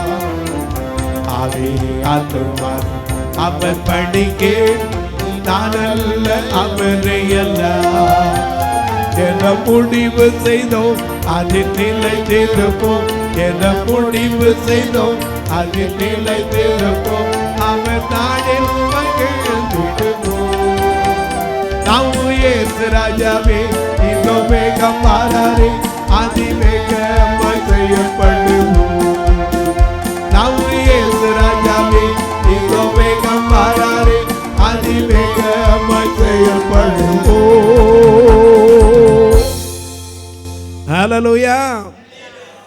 சரீரத்தின் செய்கைகளை அழைக்கணும். கையை ஆண்டவர் எது கொடுத்தார் சொல்லுங்க? ஆனால் செய்யக்கூடாதெல்லாம் செய்த பிசாசு வந்து அழிக்கிற வேலை. திருடன் கொல்லவும் அழிக்கவும் வருகிறான் என்று வேறொன்றுக்கும் வரமாட்டான். அந்த பிசாசின் கிரியைகளை அழிக்கணும். இயேசு ஒருவேளை ஐயா அந்த பிசாசு இங்கே பூமி ரங்கமாக துரத்தினாலும் அந்த வெளியரங்க கோலமாக்கி சிலுவையில் வெற்றி சிறந்தார். ஏன்னா உன் வித்துக்கும் அவள் வித்துக்கும் பகை உண்டாக்குவேன், அவர் உன் தலையை நசுக்குவார். இந்த வேத வாக்கை நிறைவேற்றினார். அநேக நேரங்களில் நமக்கு எதாவது செய்யணும். முதல்ல சொன்னேன் வார்த்தையை வச்சார். ரெண்டாவது என்ன சொன்னேன்? புடுங்கணும். எதை புடுங்கணும்னு சொன்னேன். அடுத்தாப்புல என்ன சொன்னேன்? புடுங்கணும், இடிக்கணும். அடுத்தாப்புல சொன்னேன் அழிக்கணும், கவிழ்க்கவும். கவிழ்க்கிறது. எதை கவுக்கிறது? ஒருத்தன் கவுக்கிறதுல ரொம்ப கெட்டிக்காரன் நம்ம ஆட்க. எப்படியாவது இவனை கவுத்து நான் என்ன செய்யணும்? காலவாரி விட்டாது முன்னுக்கு வந்துடணும். அப்படி இல்லைங்க. எதை கவிழ்க்கணும்? மத்தேயு எழுதின சுவிசேஷம் 21ஆம் அதிகாரம் 12ஆம் வசனத்தை வாசிக்கலாம். இயேசு தேவாலயத்தில் பிரவேசித்து ஆலயத்திலே விற்கிறவர்களும் கொள்ளுகிறவர்களுமாகிய யாவரையும் வெளியே துரத்தி காசுக்காருடைய பலகைகளை புறா விற்கிறவர்களின் ஆசனங்களையும் கவிழ்த்து. ஏன்னா அங்கே கோயிலை என்ன ஆக்கிட்டான்? வியாபார ஸ்தலம் ஆக்கிட்டான். என் ஜெப வீடு எப்படி ஆகிப்போச்சு? வியாபார ஸ்தலம் ஆயிடுச்சு. அதனால தான் அந்த காசுக்கார காரியத்தை கவுத்தார். இன்னைக்கு வட்டி கொடுக்குற வாழ்க்கையில் கவுத்துறார் ஒரு நாள். நீங்கள் ஒருவேளை வட்டி கொடுக்குறவங்க தான் என் மேலே கோபம் இருந்தால் விட்டுருங்க. வட்டி கொடுத்தீங்கன்னா கண்டிப்பாக என்ன செய்வார்? கவுத்துருவார். ஏன்னா வேதம் சொல்லுது, ஆணையிட்டு தனக்கு நஷ்டம் வராமல் கர்த்தருடைய கூடாரத்தில் நிற்கணும்னா யாரு? தன் பணத்தை வட்டிக்கு கொடாமலும் குற்றமில்லாதவனுக்கு விரோதமாய் பரிதானம் வாங்காமலும் இருக்கிறவன். சங்கீதம் 15 வாசிக்கிறோம்ல, பாடுறோம்ல, என்ன பாடுறோம்? கர்த்தாவே உமது கூடாரத்தில் தங்கி வாழ்பவன் யார்? குடியிருப்பவன் யார்? தாவீதான் உறங்குறாமல், தோழனுக்கு தீங்கு செய்யாமல், மனதார சத்தியத்தையே தினந்தோறு பேசுபவனே, மனதார சத்தியத்தையே தினந்தோறு பேசுபவனே. நாவினால் புறம் கூடக்கூடாது, தன் தோழனுக்கு தீங்கு செய்யக்கூடாது, பட்டி வாங்கக்கூடாது, பரிதானம் வாங்கக்கூடாது. இங்கே அழகா சொன்னார், அழிக்கிறது மட்டுமல்ல, கவிழ்க்கணும். எதை கவிழ்க்கணும்? 2 பேதுரு 2ஆம் அதிகாரம் 6ஆம் வசனத்தை பாருங்க. 2 பேதுரு 2ஆம் அதிகாரம் 6ஆம் வசனம். சோதம் கோமரா என்னும் பட்டணங்களையும், சோதம் கொமரோ என்னும் பட்டணங்களையும் சாம்பலாக்கி கவிழ்த்து போட்டு, சாம்பலாக்கி கவிழ்த்து போட்டு. ஏன் தெரியுமா? அங்கே தேவ தூதர்கள் ஆபிரகாம் வீட்டுக்கு விருந்துக்கு வந்துட்டு சாப்பிட்டுட்டு ஆபிரகாம் கெஞ்சினான், சோதம் அழிக்க போறோன்னு உடனே, ஆண்டவரே 40 நீதிமான் இருந்தா, 50 நீதிமான் இருந்தா, 30 நீதிமான் இருந்தா, 20 நீதிமான், 10 நீதிமான் இருந்தா அழிப்பீரோ அப்படி கெஞ்சினான். அவங்க உடனே ஒரு நீதிமான் நிமித்தம் கூட அந்த பட்டணத்தை அழிப்பதில்லைன்னு போனவர் அங்கே போனால் லோத்து நீதிமானாய் கண்டான். ஏன்னா அவன் உள்ளத்தில் பாதிக்கப்பட்டு, சோதமில் தான் தங்கி இருந்தான், ஆனால் அவன் பாதிக்கப்பட்டு இருந்தான். லோத்தை எதனால தான் ரட்சித்திருந்தான். அந்த சோதம் குமரால் என்னன்னா, இவங்களை போனோன்னு லோத்து பார்த்து வீட்டுக்குள்ளே கூட்டு போயிட்டான். எப்போ வெளியே தங்கக்கூடாது, வாங்க என் வீட்டில் தங்க. அங்கே போன உடனே சோதம் குமரால் இருக்கிற வாலிபர்லேருந்து கிழமை வரைக்கும் ஹோமோசெக்ஸ், இன்னைக்கு அதை ரைட்டுங்கிற அளவுக்குலாம் வந்துருச்சு. ஆணுக்கான் பெண்ணுக்கு பெண் திருமணம் செய்யலான்னு. அன்னைக்கு உன் வீட்டுக்கு வந்து அவங்கள கொண்டு வா, நாங்கள் அறியணும்னு சொல்லி ராத்திரி முழுத அந்த வீட்டை வளைஞ்சாங்க. ஆனால் கர்த்தர் குருட்டாட்டம் பண்ணப்படி விட்டார்.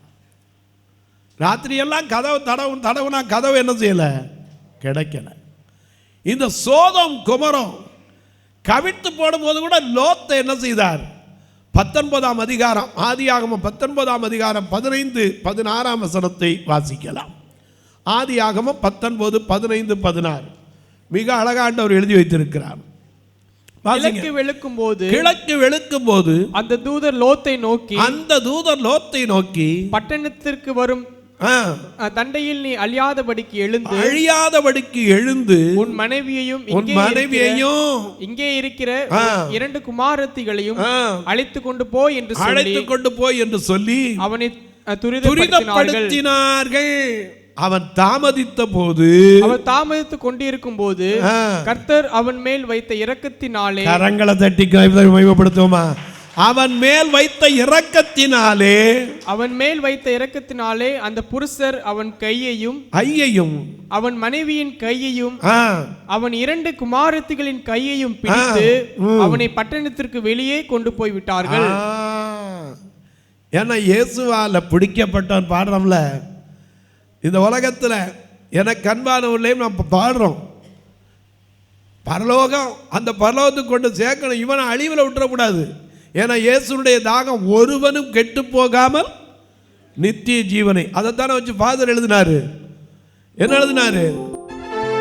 ஒருவரும் அழிந்து போகாமலே தாயகம் வர வேண்டும் தப்பாமலே. அல்லேலூயா அல்லேலூயா அல்லேலூயா அல்லேலூயா அல்லேலூயா அல்லேலூயா அல்லேலூயா அல்லேலூயா. கரங்களை பற்றிக் கொண்டே, இயேசுவின் கரங்களை பற்றிக் கொண்டே, எதற்கும் பயமில்லையே, இனியும் கவலை எனக்கில்லையே. அல்லேலூயா அல்லேலூயா அல்லேலூயா Hallelujah, hallelujah, hallelujah, hallelujah, hallelujah. ஹalleluya. சோதோம் குமரம் கவிழ்க்கப்பட வேண்டும். என கண்வர் நமக்குள்ள இருக்கிற அந்த அனுபவங்கள் கவிழ்க்கப்பட வேண்டும். காசுன்னு இருக்கிற அனுபவங்கள் கவிழ்க்கப்பட வேண்டும். எவ்வளோ வந்தாலும் பத்தலை, என்ன கொடுத்தாலும் பத்தலை, அந்த அவிழ்மம் என்ன பிரயோஜனம்? கவிழ்க்கப்பட வேண்டும். அது மட்டும் இல்லை, பார் உன்னை எதற்கு முதல்ல சொன்ன காரியம் என்னது? பிடுங்கவும், பிடுங்க. ரெண்டாவது இடிக்கவும், இடிக்க. மூணாவது அழிக்கவும், அழிக்க. நாலாவது கவிழ்க்கவும், கவிழ்க்கவும், கட்டவும். எதை கட்டணும்? எதை கட்டணும்? என கண்பானவளே, சாலமோன் தேவனுக்கென்று ஒரு ஆலயத்தையும் கட்டினான். நீதிமொழிகள் 14:1 வாசிக்கிறோம், புத்தியுள்ள ஸ்திரீ தன் வீட்டை கட்டுகிறாள். புத்தி இல்லாதவளோ அதை தாங்கையினாலேயே எடுத்து போடுறான். எதன்படி கட்டணும்? மத்தேயு 7:24 வாசிக்கிறோம், ஆகையால் நான் சொல்லிய இந்த வார்த்தைகளை கேட்டு அவைகளின்படி செய்கிறவன் எவனோ, வாசிங்க மத்தேயு 7. நான் சொல்லிய இந்த வார்த்தைகளை கேட்டு இவைகளின்படி செய்கிறவன் எவனோ அவன் தன் வீட்டை அவனை கண்மலையின் மேல் கட்டின புத்தியுள்ள மனுஷனுக்கு ஒப்பிடுவேன். பெருமழை சொரிந்து பெருவெள்ளம் வந்து காற்று அதன் மேல் மோதியும் அந்த வீட்டின் மேல் மோதியும் அது விழவில்லை. ஏனென்றால் கண்மலையின் மேல் கட்டப்பட்டது. நாம பாடுறோம்ல, எல்லாத்துக்கும் பாட்டு வச்சிருக்கோம். எந்த கண்மலையானவரே, என்னை காக்கும் தெய்வம் நீரே. எந்த கண்மலையானவரே, என்னை காக்கும் தெய்வம் நீரே. வல்லமை மாட்சிமை நிறைந்தவரே, மகிமைக்கு பாத்திரரே. வல்லமை மாட்சிமை நிறைந்தவரே, மகிமைக்கு பாத்திரரே. ஆராதனை உமக்கே, ஆராதனை உமக்கே, ஆராதனை உமக்கே, ஆராதனை உமக்கே, ஆராதனை உமக்கே, ஆராதனை உமக்கே. நேரம் ஓடி போயிடுச்சு, டைம் ஓடி போயிடுச்சு. நாம சொன்ன முதலாவது பிடுங்க, அடுத்தாப்புல இடிக்க, அதுக்கு அடுத்தாப்புல அழிக்கவும், அழிக்க, கவிழ்க்கவும், கவிழ்க்க, கட்டவும், கட்ட, நாட்டவும், நாட்டவும். எதை நாட்டணும்? தன் பிதாவினால் நடப்படாத நாட்டெல்லாம் என்ன செய்யப்படும்? பிடுங்கி போடப்படும். எதை நாட்டணும்? கனிதரும் விருட்சங்களை நாட்டினான். பிரசங்கி 2ஆம் அதிகாரத்தை வீட்டில் படித்து பாருங்க. சாலமோன் எனக்காக பெரிய பெரிய வேலைகளை செய்து அனுப்பினான். 2ஆம் அதிகாரம் 5ஆம் வசனத்தை ஒரு வசனத்தை வாசிங்க. எனக்காக தோட்டங்களையும், எனக்காக தோட்டங்களையும் சிங்கார வனங்களையும் உண்டாக்கி அவைகள் சகல வகை கனி விருட்சங்களையும் நாட்டினேன். சகலவித கனி விருட்சங்களையும் நாட்டினேன்.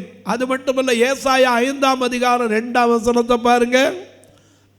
ஏசாயா 5ஆம் அதிகாரம் 2ஆம் வசனம். அவர்கள் அதை வேலி அடைத்து அதில் உள்ள கற்களை பொறுக்கி அதிலே நற்குல திராட்சை செடிகளை அதாவது நல்ல குல திராட்சை செடிகளை என்ன செய்தேன்? நாட்டினேன். இன்னைக்கு நம்ம எதை நாட்டுறோம்? எதை கட்டுறோம்? எதை இடிக்கிறோம்? சாலமோன் கட்டின ஆலயத்தை பார்த்து சேபாவின் ராஜஸ்திரி ஆச்சரியப்பட்டாளாம். 1 ராஜாக்கள் 10ஆம் அதிகாரம் 4ஆம் வசனத்தில் அவளே சொல்றா, இவைகளை நான் பார்க்க முன்னாடி, என் கண்ணு பார்க்க முன்னாடி நான் நம்பலை. இவைகளில் பாதியாகிலும் எனக்கு அறிவிக்கப்படவில்லை. நான் என் தேசத்தில் கேள்விப்பட்ட செய்தி மெய்யாயிற்றுங்கிறான். அவ்வளவு தூர தேசத்துக்கு கேட்கிற அளவுக்கு ஒரு பக்கம் சாலமோன் ஆலயத்தை கட்டினாலும் நாசமலையிலும் சிலவற்றை என்ன செய்தான்? கட்டினான். இன்றைக்கு நாம் எதை கட்டுகிறோம்? அப்படியே எழுந்திருப்போம். அல்லேலூயா. தொலைக்காட்சியில் பார்க்கிற என் அன்பு மக்களே, இந்த நிகழ்ச்சியை நாள்தோறும் பார்க்குறீங்க, கேட்குறீங்க, பரவசம் அடைகிறீங்க. ஒருவேளை எதற்கு தேவன் என்னை உருவாக்கினார் என்பது நீங்கள் தெரிந்து கொள்ளாட்டா என்ன பிரயோஜனம்? ஆவியினாலும் ஜலத்தினாலும் பிறந்து தேவன் என்னை ஏன் பிறக்க வைத்தார் என்பது தெரியலைன்னா என்ன பிரயோஜனம்? எதற்காக நம்மை உருவாக்கினார்? யாக்கோபுக்கு பிறந்த பிள்ளைகளை ஒரே ஒரு பிள்ளை கனி தரும் செடியாய் உருவாக்கினார். அத்தி மரத்தை தேடி வரும்போது நிழலை தேடி இயேசு வரல, அதில் கனியை தேடித்தான் வந்தார். மீண்டும் ஒரு நாள் வரப்போகிறார். நாம் கனி கொடுக்கிறவளா இருக்கமா, கனியற்றவளா இருக்கமா? எல்லாரும் சேர்ந்து ஒரு வரி அருமையான பாட்டு ஃபாதர் பாடினார் மைனர் ஸ்கேல்ல. அத்திமரம் துளிர் விடாமல் போனாலும், திராட்சை செடி பலன் கொடாமல் போனாலும், அத்திமரம் துளிர் விடாமல் போனாலும், திராட்சை செடி பலன் கொடாமல் போனாலும், கர்த்தருக்குள் மகிழ்ச்சியாயிருப்பே, தேவனுக்குள் களி கூறுவே. கர்த்தருக்குள் மகிழ்ச்சியாயிருப்பே, தேவனுக்குள் களி கூறுவே.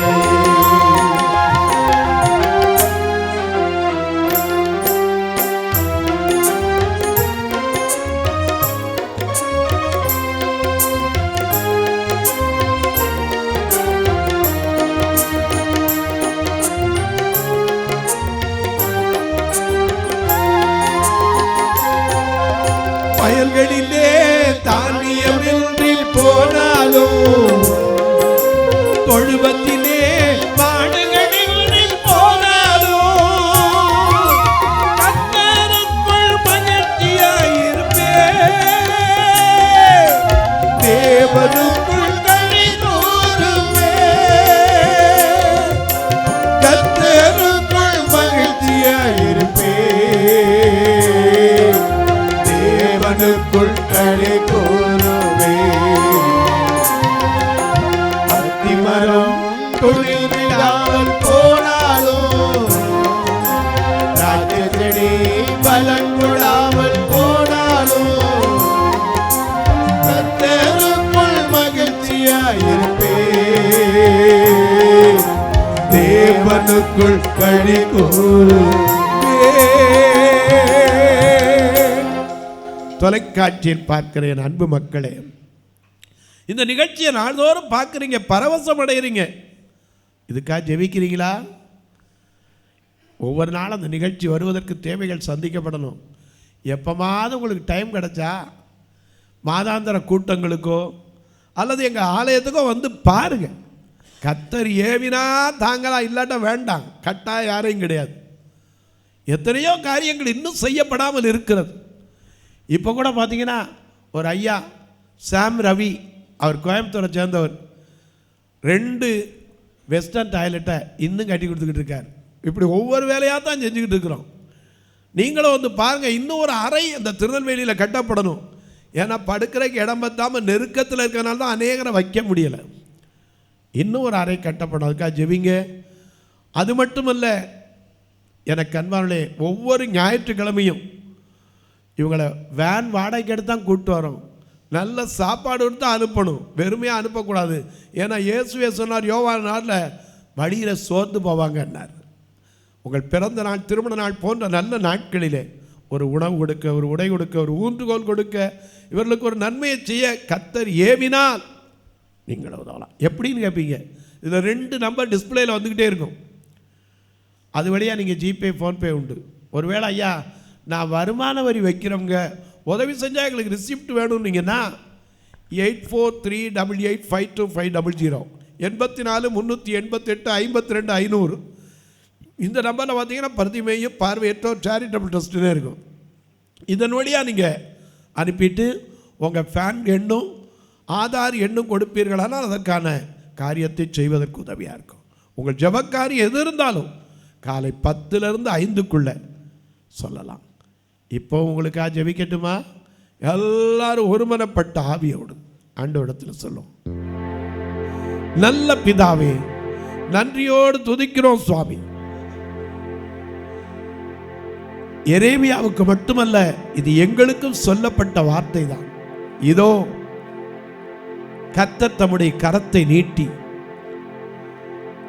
வாயை தொட்டு பார், உன்னை இடிக்கவும் கட்டவும் அழிக்கவும் கவிழ்க்கவும் நாட்டவும் உன்னை ஜாதிகளின் மேல் தீர்க்கதரிசியாய் ஏற்படுத்தினேன் என்று சொன்னவர் மட்டுமல்ல, நான் உன்னோடு கூட இருக்கிறேன் என்று சொன்னீரேன். உடைய ஊழியத்தை செய்கிற ஒவ்வொருவரோடு கூட இருங்க. வியாதி படுக்கையில் இருக்கிற மக்களுக்காய் ஜெபிக்கிறேன். பலவிதமான கண்ணீர்களில் வாழ்கிற மக்களுக்காய் ஜெபிக்கிறேன். ஏன் அதற்கு என்னை உருவாக்கினார் என்று சொல்லுகிற ஒவ்வொருவருக்கும் நாங்கள் செய்ய வேண்டிய வேலை என்னங்கிறத நீங்கள் விளக்கமா சொன்னீங்க. இனி ஒரு நாள் எங்கள் வாயிலிருந்து நான் இருப்பதை விட மரிப்பது நல்லது என்று சொல்லாதபடிக்கு தேவன் உருவாக்கினதற்கு ஒரு நோக்கம் உண்டு என்பதை புரிந்து கொண்டவர்களாய் என்னை எங்களை வாழ உதவி செய்யும். இந்த ஊழியத்தை தாங்குகிற, ஜெபிக்கிற, கொடுக்கிற எல்லா மக்களையும் ஆசீர்வதியும். தேர்வு எழுதுகிற பிள்ளைகளுக்காய் ஜெபிக்கிறேன். பிறந்த நாள், திருமண நாளை நினைவு கூறுகிற மக்களுக்காய் ஜெபிக்கிறேன். தன் குடும்பத்தை பிரிந்திருக்கிற அன்பு சகோதரர்களுக்காய் ஜெபிக்கிறேன். கணவனை இழந்த மனைவிக்காய், மனைவி இழந்த கணவனுக்காய், பிள்ளைகளை இழந்த பெற்றோருக்காய், வயது முதிர்ந்தவர்களுக்காய் ஜெபிக்கிறேன். எல்லாரும் கைவிட்டு கண்ணீரோடு காத்திருக்கிற மக்களுக்காய் ஜெபிக்கிறேன். ஒவ்வொருவருடைய கண்ணீரும் கவலைகளும் மாறட்டும். வானத்திற்கும் பூமிக்கும் சகல அதிகாரம் கொண்ட இயேசு கிறிஸ்துவின் ஈடு இணையற்ற வல்லமையுள்ள நாமத்தில் ஜெபிக்கிறேன் நல்ல பிதாவே, ஆமென். சபை ஆராதனை ஞாயிறு காலை 10 மணி முதல் 12 மணி வரை. இடம் பர்திமேயு சுவிசேஷ ஆலயம், அன்னை சத்யா நகர், இளமனூர் அஞ்சல், சக்கிமங்கலம் வழி, மதுரை மாவட்டம்.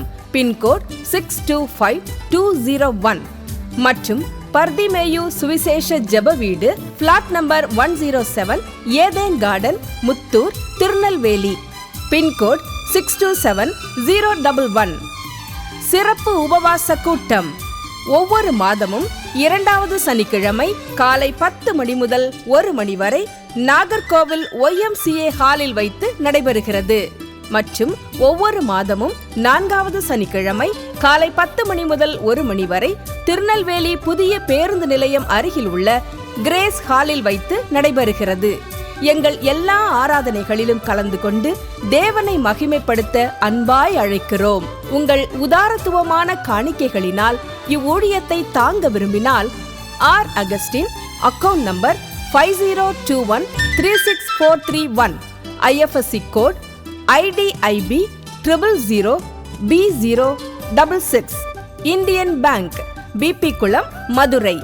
ஜிபே நம்பர் 9842181917, BGM மினிஸ்ட்ரீஸ் மற்றும் 9442559772, பிளைண்ட் மினிஸ்ட்ரீஸ் அகஸ்டின். உங்கள் தொடர்புக்கு பாஸ்டர் R. அகஸ்டின், பர்திமேயு சுவிசேஷ ஊழியங்கள், நாகமலை, புதுக்கோட்டை, மதுரை 625019. தொலைபேசி எண்கள் 9842181917 மற்றும் 9442559772. கர்த்தர் தாமே உங்களை ஆசீர்வதிப்பாராக.